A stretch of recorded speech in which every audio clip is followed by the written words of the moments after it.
ये कहानी बारबरा नाम की एक जवान लड़की की है जो सिलाई का काम करती है। बारबरा अपनी माँ के मौत के बाद अकेली रहती है और अपनी माँ की सिलाई की दुकान चलाती है और आज उसे एक ग्राहक के घर जाना है जो कि एक विधवा औरत है जो आज 5 साल बाद दोबारा शादी करने जा रही है। बारबरा उससे मिलने अपनी छोटी सी कार लेकर एक लंबा पुल पार करती हुई आखिरकार उस विधवा औरत के घर पहुँच जाती है।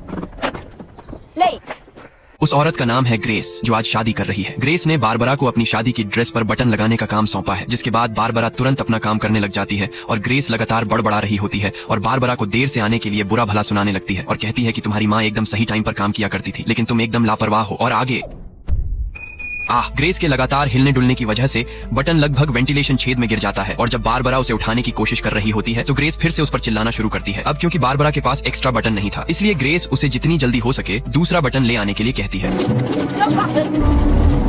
जब बारबरा जंगल से गुजर रही होती है तो वो सड़क के बीचों बीच दुर्घटना हुई 2 मोटरसाइकिलों को देखती है। वहाँ कुछ ड्रग्स के पैकेट और 2 पिस्तौलें भी पड़ी थीं, जिसके बाद वो कार को थोड़ी आगे रोक देती है और देखती है कि 2 मोटरसाइकिल सवार आदमी जिनकी दुर्घटना हुई है वो अभी भी जिंदा है और एक सूटकेस के लिए लड़ रहे हैं जिसके अंदर पैसा है। पर यहीं पर बारबरा को एक सही फैसला लेना है जो उसका फ्यूचर तय करेगा। इसके बाद पता नहीं बारबरा क्या प्लान बना रही होती है। वो अपने धागे का डिब्बा खोलती है और उसमें से 2 धागे निकालती है जिसे वो दोनों अनजान आदमियों की ओर खींचती है। चोट लगने की वजह से वो दोनों आदमी उठ नहीं पाते और केवल हैरान होकर बारबरा को देखते रहते हैं और अंदाजा लगाइए कि बारबरा आखिर कर क्या रही है।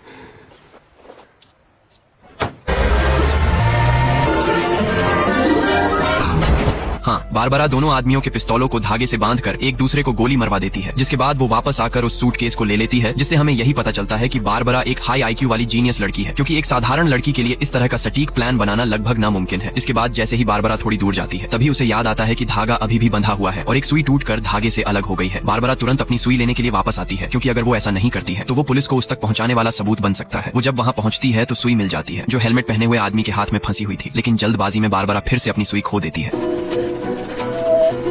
लेकिन तभी वो देखती है कि हेलमेट वाला आदमी अभी भी जिंदा है, जिसके बाद कोई और रास्ता न दिखने पर सबसे पहले वो घटना स्थल से सभी सबूत साफ करती है और उस हेलमेट पहने हुए आदमी को घर ले आती है और दूसरे मरे हुए आदमी को वहीं छोड़ देती है। इसके बाद अपने घर पहुंचने पर बारबरा तुरंत हेलमेट पहने हुए आदमी को अंदर खींचती हुई लाती है और फिर से प्लानिंग के साथ उस आदमी को बांधने लगती है, जिसके बाद बारबरा उसे खींचती हुई छत पर छुपा देती है जब तक कि वो उसे खत्म करने का तरीका नहीं ढूंढ लेती। लेकिन तभी काफी लेट होने की वजह से ग्रेस खुद बटन लेने आ जाती है। बारबरा उससे माफी मांगती है और फटाफट उसके ड्रेस में बटन लगा देती है। फिर अपना काम निपटाने के बाद बारबरा वापस अंदर आती है ताकि हेलमेट वाले आदमी से निपट सके। वो हेलमेट वाला आदमी आखिरकार बताता है कि असल में हुआ क्या था। वो और उसका साथी जो मर चुका है वो ड्रग्स का लेन देन कर रहे थे। हेलमेट वाला खरीदार था और दूसरा आदमी बेचने वाला था, लेकिन दूसरा आदमी उस सूटकेस को लेकर भागने की कोशिश कर रहा था, जिसके बाद हेलमेट वाले ने उसका पीछा किया और दोनों के बीच गोलीबारी हुई और उनका एक्सीडेंट हो गया। वो हेलमेट वाला आदमी बारबरा को जो उसने किया है उसके लिए चेतावनी देता है कि अब वो भी इस चीज में फंस गई है, क्योंकि उसे पता नहीं कि दूसरे आदमी का पिता एक जालिम और अत्याचारी ड्रग लॉर्ड है और अगर उसका पिता घटना स्थल पर आता है और देखता है कि उसका बेटा मर चुका है तो वो न केवल उसके बल्कि बारबरा के पीछे भी हाथ धोकर पड़ जाएगा। ये सुनकर बारबरा भागने का सोचती है, लेकिन इसके लिए उसे अपनी माँ की आखिरी निशानी यानी कि उसका घर उसे छोड़ना पड़ेगा, जो वो नहीं चाहती। इसलिए वो उस ड्रग लॉर्ड का सामना करने के लिए बारबरा अपने दिमाग का इस्तेमाल करके तैयारी करती है और केवल सुई और धागे की मदद से वो हेलमेट वाले आदमी और उस ड्रग लॉर्ड को खत्म करने के लिए एक जाल बनाती है और एक पिस्तौल लटका देती है। ये सब पूरा करने के बाद बारबरा बस ड्रग लॉर्ड के आने का इंतजार करते हुए मेज के पीछे छिप जाती है। तभी उसके घर के बाहर एक कार आकर रुकती है। बारबरा डरी सहमी खुद को शांत रखती है और वो आदमी हाथ में पिस्तौल लिए घर में घुसता है, लेकिन जब वो आदमी अंदर आता है तो बारबरा को उन दोनों को एक दूसरे को मारने का प्लान फेल हो जाता है, क्योंकि हेलमेट वाले आदमी की पिस्तौल में गोली ही नहीं थी। जिसके बाद बारबरा ड्रग लॉर्ड से बचने के लिए तुरंत घर के पीछे से जंगल में भाग जाती है, लेकिन बदकिस्मती से ड्रग लॉर्ड बारबरा के पैर में गोली मार देता है, जिसकी वजह से वो चल नहीं पाती। उसे पता नहीं कि जो फैसला उसने शुरू में लिया था उसका नतीजा बस मौत है, और होता भी ऐसा ही है। वो ड्रग लॉर्ड बारबरा का गला घोंटकर उसे मार देता है। बारबरा को खत्म करने के बाद ड्रग लॉर्ड सूटकेस में से सारा पैसा निकालने लगता है, लेकिन जब आखिरी नोट बचता है तो वो देखता है कि उसके नीचे सेंसर लगा है, यानी अगर वो आखिरी नोट उठाता है तो वो सूटकेस ब्लास्ट कर जाएगा। इसलिए वो आखिरी नोट छोड़कर वहाँ से चला जाता है। अब मान लीजिए कि अगर बारबरा ने गलत रास्ते की जगह सही रास्ता चुना होता तो क्या होता। आइए एक साथ फ्लैशबैक में चलते हैं। ठीक उसी पल में जब बारबरा ये सोच रही थी कि उसे कौन सा फैसला लेना चाहिए, ईमानदारी का या बेईमानी का, और बारबरा इस बार दूसरा ऑप्शन चुनती है और इस घटना की सूचना पुलिस को देती है। इसके थोड़ी देर बाद केवल एक बूढ़ी महिला पुलिस ऑफिसर आती है। बताओ ये बुढ़िया क्या ही गुंडों को पकड़े। खैर जांच करने के बाद उस महिला ऑफिसर को पता चला कि वो दोनों लोग अभी भी जिंदा हैं, लेकिन उसे शक होता है कि कुछ गायब है।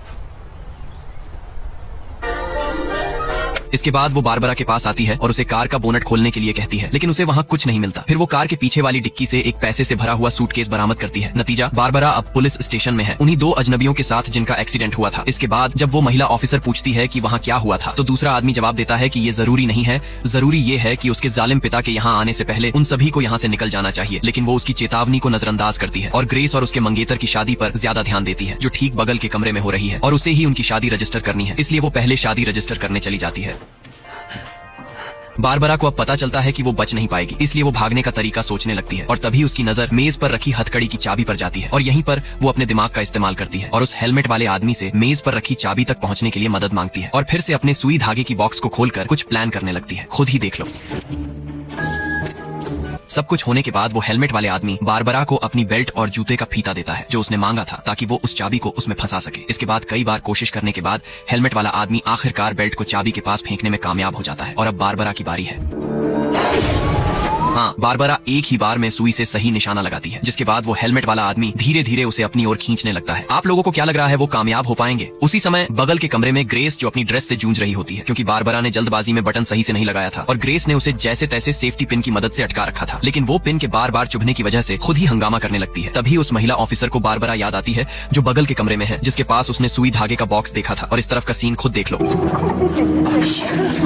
हाँ, बारबरा और हेलमेट वाले आदमी का चाबी लेने का प्लान फेल हो जाता है, और वो महिला ऑफिसर बारबरा को बगल के कमरे में ग्रेस का बटन लगाने के लिए ले जाती है। ग्रेस उसे देखते ही उस पे चिल्लाने लगती है। बारबरा चुपचाप उसका बटन लगाती है। इसके बाद बारबरा को वापस उसकी सीट पर भेज दिया जाता है, और इस बार महिला ऑफिसर ने चाबी को एक कपड़े के हैंगर पर लटका दिया है, जिसके बाद वो लोग वही तरीका इस्तेमाल करते हैं, लेकिन इस बार मुश्किल थोड़ी ज्यादा थी। वो हेलमेट वाला आदमी आखिरकार अपनी बेल्ट को सही निशाने पर फेंकने में कामयाब होता है, और अब बारबरा की बारी है, जो सुई को चाबी के छेद में फंसा देती है, जिसके बाद हेलमेट वाला आदमी आखिरकार चाबी को पा लेता है, लेकिन वो यहाँ केवल खुद की हथकड़ी खोलता है, और हथकड़ी की चाबी को ऐसी जगह फेंक देता है जहाँ कोई देख न सके, और सूटकेस लेकर भाग जाता है।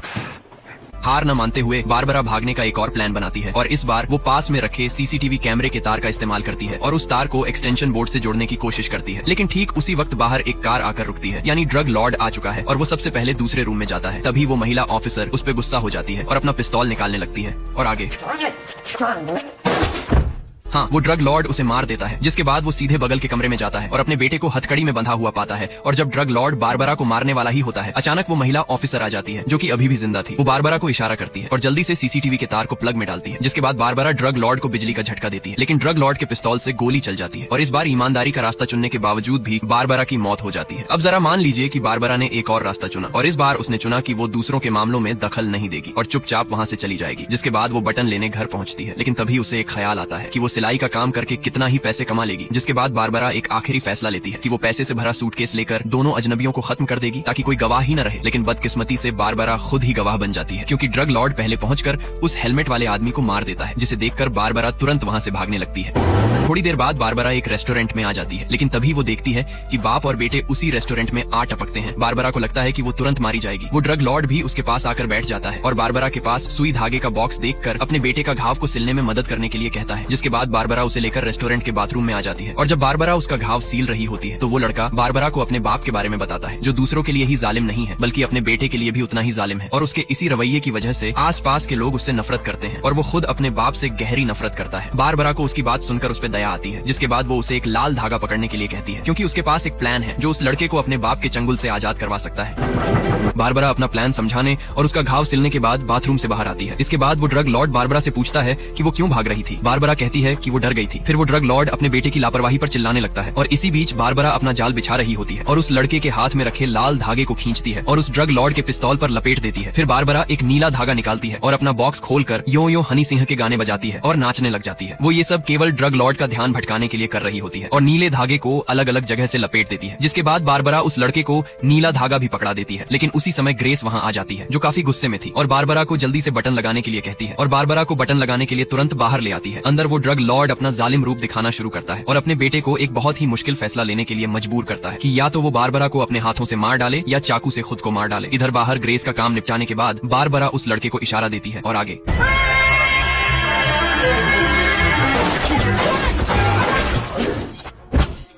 हाँ, बारबरा का बनाया प्लान काम कर जाता है और वो ड्रग लॉर्ड अपने ही बेटे के हाथों मारा जाता है। और यहीं पर हम बारबरा का भी असली रूप देखते हैं, जो बहुत लालची और मतलबी है और सूटकेस को अपने साथ लेकर भाग जाती है और उस लड़के को रेस्टोरेंट में अकेला छोड़ देती है। वो लड़का तुरंत उसका पीछा करने की पूरी कोशिश करता है, लेकिन अब क्योंकि उसके पैरों में चोट लगी थी इसलिए वो लड़खड़ा जाता है। इसके बाद बारबरा अपने घर पहुंचती है और जब वो सूटकेस से एक एक करके सारे नोट निकाल रही होती है, अचानक हाँ, जैसा कि हम सभी जानते हैं सूटकेस में सेंसर लगा था जो ब्लास्ट कर जाता है। और दिलचस्प बात यह है कि वो लड़का सूटकेस के लिए उसका पीछा नहीं कर रहा था, बल्कि बारबरा को उसमें लगे बम के बारे में चेतावनी देना चाहता था। और इसी तरह बारबरा का चुना गया तीसरा ऑप्शन भी फेल हो जाता है और इस बार भी उसकी मौत हो जाती है। अब आइए समझते हैं कि सही फैसला क्या था। इसके लिए हमें फिर से पीछे जाना होगा, लेकिन इस बार दुर्घटना वाले जगह पर नहीं, बल्कि उस समय में जब बारबरा ने बटन को वेंटिलेशन छेद में गिरा दिया था। लेकिन इस बार वो बटन को वेंटिलेशन छेद में गिरने से बचा लेती है, मतलब कि वो अब बटन लेने घर नहीं जाएगी और ना ही कभी हेलमेट वाले आदमी और उस लड़के से मिलेगी। बारबरा अपना काम खत्म करती है और घर के लिए लौट रही होती है, लेकिन थोड़ी देर बाद एक चौराहे पर बारबरा को ड्रग लॉर्ड रोकता है जो केवल उससे रास्ता पूछना चाहता है। बारबरा उसे रास्ता बताती है, जिसके बाद ड्रग लॉर्ड उसे इनाम के तौर पर 3 नोटों के बंडल दे देता है और इस बार बारबरा जिंदा बच जाती है और उसे कुछ पैसे भी मिल जाते हैं। और यहीं पर आज की हमारी कहानी खत्म होती है, जो हमें सिखाती है कि हमारा एक छोटा सा फैसला भी हमारी जिंदगी में बड़ा बदलाव कर देती है। तो चलो मिलते हैं एक और कहानी के साथ। Bye bye.